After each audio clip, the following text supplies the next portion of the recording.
জঙ্গলে অমঙ্গলের ছায়া। অনিশ দাস অপু। শোঁ শোঁ বাতাস কেটে এগিয়ে চলেছে হিরো স্নিক। 4 স্ট্রোক ইঞ্জিন বলে বেশ সুবিধা মতো লং রোডে ড্রাইভ করা যাচ্ছে। রাত বাড়ার আগেই আশা করছি ধনবাড়ি পৌঁছে যেতে পারবো। মোটামুটি মাঝরাতে পৌঁছে নাদিয়া রনিকে চমকে দেবার ইচ্ছে আমার। আরকির চিপা আড্ডাতে তাদের আমন্ত্রণ আসলেই ছিল আন্তরিক। আরকির চিপা হচ্ছে আমাদের বুয়েট লাইফের একটা কমন আড্ডা। আর্কিটেকচার বিল্ডিংয়ের পেছনে গাছে ঢাকা নির্জন জায়গাটা আড্ডা দেওয়ার জন্য ছিল আদর্শ। থিওরি অব মেশিন আর স্ট্যাবিলিটি ক্যালকুলেশনের জটিল চ্যাপ্টারগুলো সলভ করার ফাঁকে ফাঁকে এসে সবাই জমায়েত হতাম আরকির চিপাতে। আড্ডাটা বেশিরভাগ সময়ই জমে উঠত রনি আর নাদিয়ার ডাইনামিক স্ট্যাবিলিটি ক্যালকুলেশনের জটিল মনস্তাত্ত্বিক বিশ্লেষণ করে। বইয়ের পাগল শিবলিও নতুন নতুন কাহিনী বলে কিংবা বানিয়ে জমিয়ে রাখত আড্ডাটা। আড্ডা আর রনি নাদিয়ার জম্পেশ প্রেম দেখতে দেখতেই কেটে গেল বুয়েট লাইফটা। নাদিয়া পড়তো সিভিল ডিপার্টমেন্টে আর রনি আমাদের সাথে মেকানিক্যালে। রেজাল্ট অবশ্য নাদিয়ারই ভালো হলো। এতে খুব একটা অবাক হলাম না, কারণ রনিকে দেখতাম পরীক্ষার আগে হিট ট্রান্সফারের অঙ্ক করতে গিয়ে নাদিয়াকে হার্ট ট্রান্সফারের থিসিস লেখাতো। সবাই অবাক হলাম যখন দেখলাম আমরা বুয়েট থেকে বের হয়ে যখন চাকরির ধান্দায় ঘুরছি, ঠিক তখন নাদিয়া রনি ধাম করে বিয়ে করে হানিমুনের প্ল্যান করেছে। পাশ করার পর বছরখানেক কেটে গেল, আবার সবাই একসাথে হলাম আরকির চিপায় অনেক দিন পরে। প্রধান আকর্ষণ রনি নাদিয়া। অবশ্য এখন ওরা স্বামী স্ত্রী। খুব দুষ্টুমি করলাম আমরা। নাদিয়াকে বললাম, ভাবি চকবার খাওয়ান।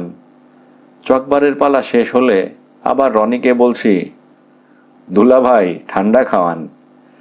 হাবিব বলল, কিরে নাদিয়া, রনির সাথে কেমন জমাচ্ছিস? ওর ভঙ্গিতে বিপজ্জনক কিছু টের পেয়ে নাদিয়া থামিয়ে দিল। না, তোদের আর এগুতে দেয়া যাবে না। তোদের কথার কোনো স্টেশন নেই, কখন কি বলে বসবি।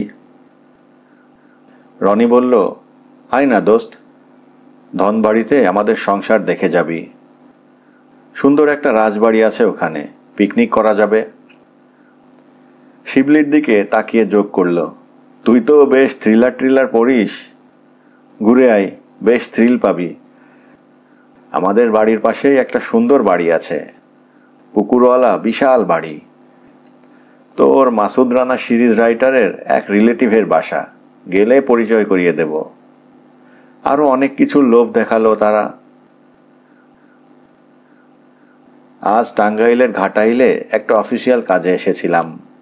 কাজ সেরে চলে যাচ্ছিলাম, হঠাৎ মনে হলো রনি নাদিয়াকে একটু চমকে দিলে কেমন হয়। মোটর সাইকেলে বেশিক্ষণ লাগবে না ধনবাড়ি যেতে, রাস্তাও মোটামুটি ভালোই। একটানে গেলে রাত 10টা-11টার মধ্যে পৌঁছে যাওয়া যাবে। যাত্রার ক্লান্তি দেহে। ভাবলাম গিয়েই গোসল করে ফ্রেশ হয়ে জমিয়ে আড্ডা দেব, কিন্তু আমার কপাল মন্দ। তখন আমি কল্পনাও করতে পারিনি যে কি ভয়ঙ্কর একটা রাত আমার সামনে। আসলে সবই ভাগ্যের লিখন। নইলে ঘাটাইল সেনানিবাস পাশ কাটিয়ে কেন আমি ধনবাড়ির রাস্তা ছেড়ে মধুপুর জঙ্গলের রাস্তা ধরব? হঠাৎ করেই আমার বাইক যক্ষা রোগীর মতো কাশতে শুরু করলো। ভাবলাম স্পার্ক প্লাগ কিংবা অন্য কোথাও ময়লা জমেছে। এটা সেটা নাড়াচাড়া শুরু করলাম। কিভাবে কি হলো জানি না, হঠাৎই ইঞ্জিন সচল হয়ে গেল। হাঁপ ছেড়ে বাঁচলাম। একটু সামনে এগুতেই একটা দোকান চোখে পড়ল। সিগারেট ধরিয়ে জিজ্ঞেস করলাম, ধনবাড়ি কত দূর? উত্তর শুনে ভীষণ হতাশ হলাম। এটা ধনবাড়ির রোড না, ধনবাড়ি ডান দিকে, আমি বামে চলে এসেছি। ভাবলাম বনের ভেতর দিয়ে যে রাস্তা আছে সেটা পার হয়ে আবার ডানের রাস্তা ধরব। আর এখানেই আমি আমার জীবনের চরম বোকামি করলাম। বনের ভিতর দিয়ে মাইল দুয়েক এগিয়েছি, দেখলাম রাস্তা সরু হয়ে এসেছে। সেই সরু রাস্তা দিয়ে কতক্ষণ চলেছি ঠিক বলতে পারবো না, তবে মনে হচ্ছিল অনন্তকাল ধরে চলেছি। আসল দুর্যোগ শুরু হলো যখন বাইকটা কয়েকবার ঝাঁকি খেয়ে স্থির দাঁড়িয়ে গেল। কিছুক্ষণ নাড়াচাড়া করলাম, কোনো কাজ হলো না। চারদিকে কোথাও জনমানবের সাড়া নেই, কোনো আলোও দেখা যাচ্ছে না কোথাও। আমি খুব একটা ভীতু নই, তবু কিসের এক অজানা অমঙ্গল আশঙ্কায় বুকটা কেঁপে উঠল। কিসের এক অদৃশ্য ইঙ্গিতে আমি সামনের দিকে এগিয়ে গেলাম। বাইক ছেড়ে নড়তে চাচ্ছি না, কিন্তু অদৃশ্য হাতছানির কাছে যেন আমি অসহায়। না চাইলেও এগিয়ে যাচ্ছি। সামনে একটা টিলা, টিলাটা পাশ কাটিয়ে ওপারে যেতেই পরম স্বস্তির নিঃশ্বাস ছাড়লাম। আমি যার প্রত্যাশা করছিলাম ঠিক সেই জিনিসটাই পেয়ে গেলাম। ঝোপঝাড়ের ফাঁক দিয়ে আলো আসছে চুইয়ে চুইয়ে। আলোর দিকে এগিয়ে গেলাম। অজানা আশঙ্কাটা আস্তে আস্তে কেটে যাচ্ছে। সামনে এগিয়ে চোখে পড়ল আলোর উৎস। একটা পুরানো ধাঁচের বাড়ি। দেয়ালের কাজ দেখে বোঝা গেল একটা সময় খুব জৌলুস ছিল। মোটামুটি বেশ বড়ই বাড়িটা। যদিও অস্বাভাবিক তেমন কিছু চোখে পড়ল না, তবে কেমন একটা অন্ধকার অন্ধকার ভাব। পরে খেয়াল করলাম বাড়িসহ আশেপাশের সমস্ত অঞ্চলটাতে চাঁদের আলো পড়ছে না। একখণ্ড মেঘ মাঝখানে বাধা হয়ে দাঁড়িয়েছে। দরজায় কড়া নাড়ালাম। শক্ত মজবুত লোহার কাঠের দরজা। ভেতর থেকে কোনো সাড়া পেলাম না। একবার ডাকলাম শব্দ করে, ভেতরে কেউ আছেন? কোনো সাড়া নেই। ভালো করে খেয়াল করলাম দালানটা, শ্যাওলা পড়ে গেছে। আলো আসছিল একটা জানালা দিয়ে। ভেতর থেকে কোনো সাড়া শব্দ নেই। ভাবছি প্রচণ্ড জোরে আঘাত করব দরজায়, হয়তো ভেতরে সবাই ঘুমিয়ে পড়েছে। এমন সময় হালকা একটা আওয়াজ পেলাম, পা ঘষ্টানোর শব্দ। পরক্ষণেই দরজার খিল খোলার শব্দ। ধীরে ধীরে খুলে গেল দরজা। যাকে সামনে দেখলাম তার জন্যে মোটেও প্রস্তুত ছিলাম না আমি। মোমবাতি হাতে একজন আদিবাসী মহিলা দাঁড়িয়ে আছেন। অপূর্ব সুন্দরী, চোখগুলো বড় বড়। মনে হচ্ছে সাজগোজ করে মহিলা কারো জন্য অপেক্ষা করছিল। ঘুমের রেশমাত্র নেই তার চোখে। আমাকে দেখে মৃদু হাসল, আমন্ত্রণের হাসি। নিজের চোখকে বিশ্বাস করতে পারলাম না। ভুল দেখছি না তো? মহিলার বয়স 20 থেকে 25-এর মধ্যে। মহিলা না বলে তরুণী বলাই বোধহয় ঠিক হবে। পরনে তার খুব স্বল্প বসন। দুই প্রস্থ কাপড় দিয়ে ঢেকেছে উপর আর নিচের অংশ, মাঝখানে নাভি এবং তার চারপাশের বিপজ্জনক কিছু অংশ অনাবৃত। কোনো মতে নিজেকে সংবরণ করে আমার সমস্যার কথা তাকে বোঝাতে শুরু করলাম। তরুণী আমার কথা বুঝলো কিনা বোঝা গেল না। স্মিত হাসলো কেবল। ইঙ্গিতে আমাকে ভেতরে ঢুকতে বলল। আমি ঢুকলে সে আমার গা ঘেঁষে পাশ কাটালো দরজা বন্ধ করার জন্যে। হালকা একটা গন্ধ পেলাম। কোনো বিদেশি সেন্টের গন্ধ নয়, বন্য মাদকতাপূর্ণ গন্ধ। একটা নরম দুর্লভ স্পর্শে পুলকিত হলাম। ভেতরে ঢোকার ইঙ্গিত করল তরুণী। ছোট টেবিলটার ওপর রাখা বাতিটি নিয়ে ভেতরে ঢুকে গেল মেয়েটি। আমি তাকে অনুসরণ করলাম। ভেতরের রুমে তেমন কোনো আসবাবপত্র নেই, কেবল একটা সিঙ্গেল খাট, তার ওপর ছোটখাটো এক বৃদ্ধ মহিলা শুয়ে আছেন। আমাকে দেখে কোনো কথা বললেন না, তবে আমাকে দেখে যে খুশি হয়েছেন বোঝা গেল তার চোখে আনন্দের ঝিলিক দেখে। বৃদ্ধার সাথে কি যেন কথা বলল আমার পথ প্রদর্শক মেয়েটি, উপজাতীয় ভাষা, আমি তার কিছুই বুঝলাম না। বৃদ্ধা আমাকে হাতছানি দিয়ে কাছে ডাকলেন। বিছানার কাছে গিয়ে একটা উৎকট দুর্গন্ধ টের পেলাম। বৃদ্ধা আমাকে খুঁটিয়ে খুঁটিয়ে পর্যবেক্ষণ করলেন, তারপর ইশারায় মেয়েটির সঙ্গে যেতে বললেন। মেয়েটি আমাকে খুব আন্তরিকভাবে দোতলার একটা ঘরে নিয়ে এলো। বাড়িটি আসলে দোতলা, এতক্ষণ বুঝতে পারিনি সেটা। মাথার উপরে বাড়ির ছাদ। মেয়েটির দিকে তাকালাম, সে চোখের তারায় ঝিলিক তুলে স্মিত হাসল। তারপর ইশারায় এখানে থাকতে বলে বেরিয়ে গেল। যাওয়ার আগে কি আমাকে কোনো ইঙ্গিত করে গেল? ঘুরে ঘুরে দেখলাম ঘরটি, তেমন আসবাবপত্র নেই। একটা সেগুন কাঠের পুরনো দিনের খাট, অনেক ডিজাইন করা খাটটি, দেয়াল বরাবর দুটি চেয়ার, এক কোণে খুব ভারী একটা টেবিল, টেবিলের ওপর ধাতব বাতিটা। মেয়েটি এটা বহন করে নিয়ে এসেছে। হঠাৎ মনে পড়ল দোতলায় ওঠার প্যাসেজটা বাতি ছাড়া খুব বিপজ্জনক। মেয়েটি অন্ধকারে নামবে কি করে? একটা দুর্ঘটনা ঘটতে পারে। তাই ভেবে বাতিটি নিয়ে মেয়েটিকে সাহায্য করার ইচ্ছা হলো। আর তখনই ব্যাপারটা খেয়াল করলাম, বাতিটি সম্ভবত ব্রোঞ্জের তৈরি। হাতে তুলে নিতে গিয়ে অবাক হলাম ভীষণ। প্রচণ্ড ভারী বাতিটি। দুহাতে চেষ্টা করলাম তুলতে, অসম্ভব, 1 ইঞ্চিও নড়ানো গেল না। অথচ এটাই এতক্ষণ মেয়েটি এক হাতে নিয়ে দিব্যি ঘুরে বেরিয়েছে। খেয়াল করলাম ভালো করে, টেবিলের সাথে এটা আটকানো কিনা। না তো। ভাবলাম মেয়েটাকে ডেকে জিজ্ঞেস করব রহস্যটা কি। দরজা টান দিয়ে দেখি তা ওপাশ থেকে বন্ধ। ঘরের অন্য পাশে আরেকটি দরজা, সেটিও বন্ধ। ভাবলাম মেয়েটি একা, আমি তার একাকিত্বের সুযোগ নিতে পারি ভেবে হয়তো দরজা আটকিয়ে রেখেছে। যাক, ক্লান্ত হয়ে পড়েছি বেশ, ঘুমানো দরকার এখন। মৃদু আলোতে কাপড় ছাড়লাম। শুতে যাবার আগে ভীষণ ইচ্ছে হলো গোসল করবার। ঘরের অপর দরজাটা হয়তো গোসলখানা। দেখি চেষ্টা করে খোলা যায় কিনা। আমার কাছে অফিসের এক গোছা চাবি আছে, বাসারও কিছু চাবি আছে। সেগুলো দিয়ে একটার পর একটা চেষ্টা করতে লাগলাম এবং দরজা খুলে গেল। খুব স্বস্তি পেলাম, কারণ এটা গোসলখানাই।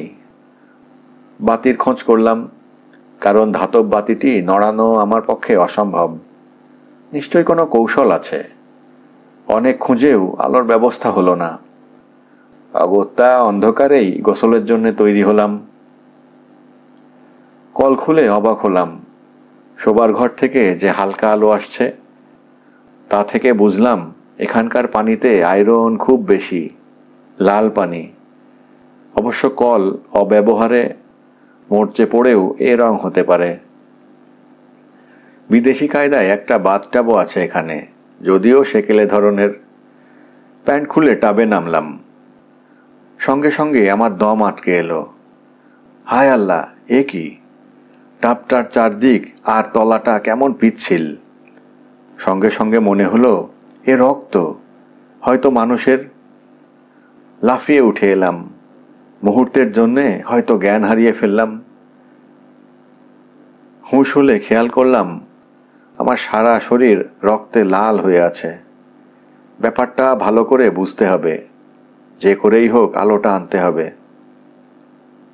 শোবার ঘরে এসে বাতিটা সরানোর কায়দা খুঁজতে লাগলাম। কিছুতেই আটকানো নেই বাতিটা। মোটামুটি একটা পানি খাওয়ার জগের মতো বড়। অনেক চেষ্টা করে বাতির ওজনকে পরাস্ত করলাম। টেনে টুনে নিয়ে এলাম গোসলখানায়। যা ভেবেছিলাম তাই, রক্ত আর রক্ত, মানুষেরই রক্ত। কারণ এক কোণে পড়ে আছে তারই নমুনা, দুটি লাশ, দুজনেই সম্ভবত উপজাতীয়। কিছুটা বিকৃত লাশ দুটি। রক্ত বের করার জন্যে বিভিন্ন স্থানে ক্ষতের সৃষ্টি করা হয়েছে। আমার চিন্তাশক্তি গুলিয়ে গেছে। বিমূঢ় হয়ে বসে রইলাম কিছুক্ষণ। কিছুটা ধাতস্থ হলে প্রথমেই তোয়ালে দিয়ে মুছে নিলাম শরীরের রক্ত। শোবার ঘরে আসতেই মনে হলো এতক্ষণ যা দেখেছি সব স্বপ্ন, সব স্বপ্ন। কিন্তু তোয়ালেতে রক্তের ছোপ, তাকে অস্বীকার করি কি করে? তার মানে এ জলজান্ত সত্য, অত্যন্ত ভয়ঙ্কর কোনো সত্য। কতক্ষণ দাঁড়িয়ে থেকে নিজের মনকে সংযত করতে চেষ্টা করলাম। তারপর আস্তে ধীরে কাপড় পরে নিলাম। আশেপাশেই আছে মূর্তিমান আতঙ্ক। কোনো মতেই আর বসে থাকা যায় না। লাশের যা অবস্থা তাতে স্পষ্ট যে শরীরের সমস্ত রক্ত নিংড়ে নেওয়া হয়েছে। এতক্ষণে স্পষ্ট হলো বাড়ির বাসিন্দাদের আচরণ। মাঝরাতে একা এক রমণী কি করে একজন অচেনা সমর্থ পুরুষকে আমন্ত্রণ জানিয়ে ঘরে তোলে। বৃদ্ধার চোখ আমাকে দেখে কেন খুশির ঝিলিক খেলছিল। হয়তো বৃদ্ধার কিংবা মেয়েটির জন্যে রক্ত কোনো অপরিহার্য আহার্য। হয়তো আমিই তাদের পরবর্তী শিকার। শিউরে উঠলাম আমি, দৌড়ে গেলাম জানালার কাছে। এতক্ষণ এটার দিকে নজরই পড়েনি আমার। কিন্তু হতাশ হলাম। শক্ত পাল্লায় পেরেক ঠোকা। খোলা যাবে হয়তো, কিন্তু প্রচুর সময় সাপেক্ষ ব্যাপার। দরজার কাছে দৌড়ে গেলাম। বাইরে থেকে বন্ধ, অর্থাৎ আমি বন্দী। কিংকর্তব্য বিমূঢ় অবস্থায় দাঁড়িয়ে আছি। এমন সময় পায়ের আওয়াজ পেলাম। আওয়াজটা ক্রমশ এগিয়ে আসছে। দরজার সামনে এসে থেমে গেল। মহা আতঙ্ক ভর করেছে আমার মধ্যে। বুকের ঢিপ ঢিপ শব্দ স্পষ্ট শুনতে পাচ্ছি। কপালের শিরা লাফাচ্ছে। খট করে দরজাটা খুলে গেল। সামলে নিলাম নিজেকে। দরজায় মেয়েটি দাঁড়িয়ে আছে। আমার দিকে তাকিয়ে মৃদু হাসল। বুকের কাপড়ের গিঁট খুলতে ব্যস্ত হলো। আমি সাহস করে বলে উঠলাম, প্রচণ্ড ঘুম পাচ্ছে আমার, 1 ঘন্টা ঘুমোতে পারি কি? জোর করে হাসি ফোটালাম মুখে। সে আমার কথা কি বুঝলো জানি না। স্মিত হাসলো একটু, তারপর উল্টো ঘুরে চলে গেল। যাওয়ার আগে দরজাটা বন্ধ করতে ভুলল না। মেয়েটা চলে যাওয়ার পরই নিজেকে ধিক্কার দিলাম। কেন যে ওকে কাবু করে পালালাম না। আসলে তাকে দেখেই আমার শরীর অবশ হয়ে গিয়েছিল। তাছাড়া বাতিটা যে এক হাতে নিয়ে এসেছে, তার নিশ্চয়ই প্রচুর শক্তি। হয়তো পারতাম না। সিঁড়ি দিয়ে পায়ের আওয়াজ ক্রমেই পিছিয়ে গেল। পালানোর উপায় খুঁজতে লাগলাম। চারপাশটা ভালো করে দেখা দরকার।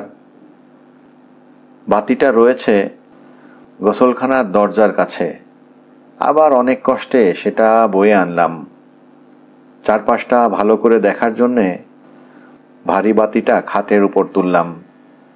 খাটটা কি কিছুটা ডেবে গেল বাতিটার ভারে?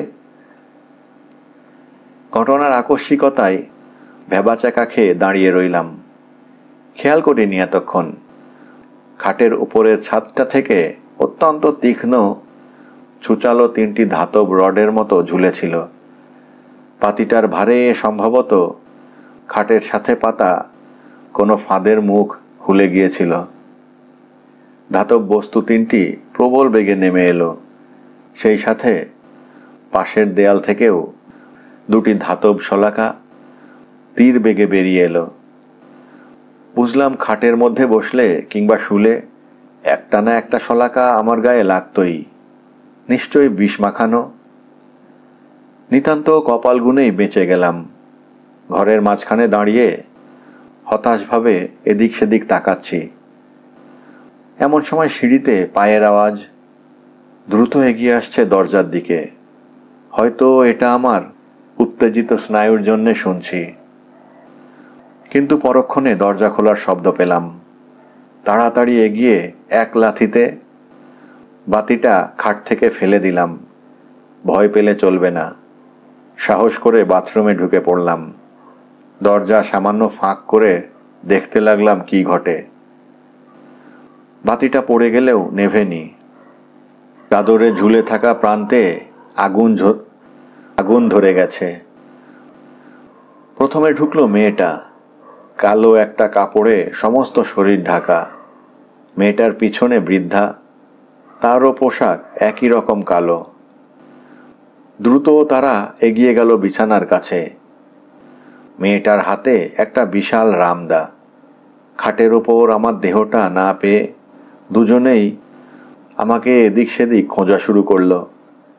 বৃদ্ধার হাতের মোমবাতির আলোতে দেখলাম মেয়েটিকে এখন আর কমনীয় সুন্দরী লাগছে না, বরং ভয়ঙ্কর হিংস্র লাগছে।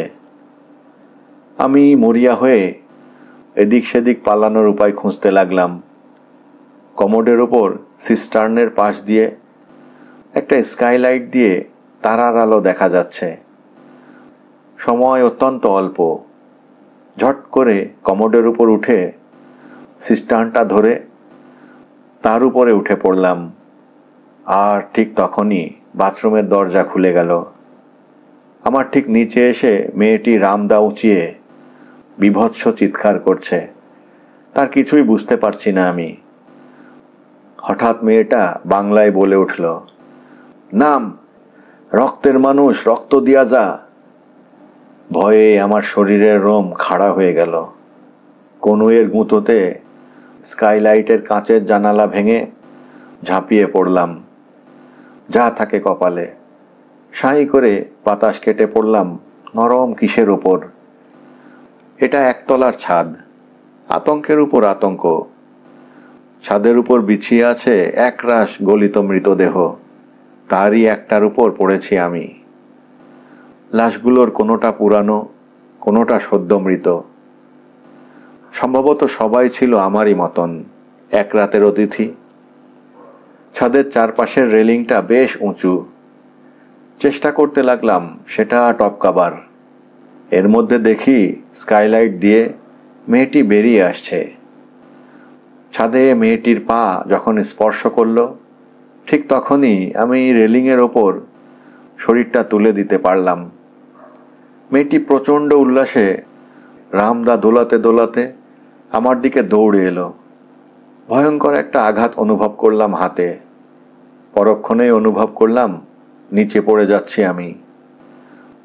পড়েই উঠে দাঁড়ালাম কোনো মতে। অন্ধকারে কোন দিকে দৌড়াচ্ছি বুঝতে পারলাম না। কতক্ষণ দৌড়েছি জানি না, তবে জানি জ্ঞান হারানোর আগ পর্যন্ত থামিনি। ঘাটাইল সিএমএইচে জ্ঞান ফিরলে রনি আর নাদিয়া জানতে চাইল সমস্ত ঘটনা। নাদিয়া আরও সুন্দর হয়েছে, অবশ্য সে আগে থেকেই সুন্দর। একবার বুয়েটে লেভেল পূর্তিতে রানী নির্বাচিত হয়েছিল সে। আমি ওদের বললাম না ভয়ঙ্কর সে কথা। বললে এটাকে ওদের কাছে আরকির চিপা এর চাপা মনে হবে। অবশ্য পরদিন পেপারে একটা খবর পাওয়া গেল, মধুপুর জঙ্গলে অগ্নিকাণ্ড, অনেক গাছ, সেই সাথে একটা পুরানো বাড়ি পুড়ে সম্পূর্ণ ভস্মীভূত হয়েছে।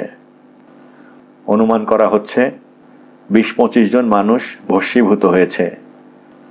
মৃতদেহ পুড়ে কয়লা হয়ে গেছে। কেবল কিছু ধাতব তৈজসপত্র ছাড়া কিছুই শনাক্ত করার উপায় নেই। আশ্চর্য রকম ভারী কিছু জিনিস আবিষ্কৃত হয়েছে। একটি ব্রোঞ্জের বাতি পাওয়া গেছে, যার ওজন প্রায় 50 কেজি।